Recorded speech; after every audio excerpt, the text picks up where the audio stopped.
Hello everybody, welcome back. Today as well we have got you another video. In this video I'll show you how you can contact Uber Eats, but before that please do make sure to like our video, subscribe our channel, and yes, without any further delay, let's get started. To contact Uber Eats is a very simple process, so make sure to watch the video till the end, and here we go.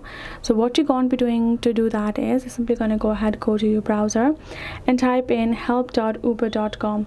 As soon as you do that, you will be able to land on this kind of interface where you can see you will be able to get the help. You can choose to log in to get your help as well, and at the bottom you will be able to find this option of about us. So right over here you will be able to find the help section where you will be able to get help for any kind of reason that you would like.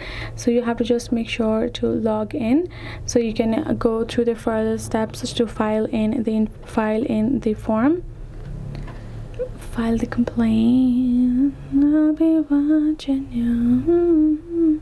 Right, again you just have to you just have to choose a reason, then go to chat with us, and here you will be able to contact them, chat with them, and file your complaint accordingly. So that is it. Hope this video helped. Thank you so much for watching. I'll see you guys in our next video.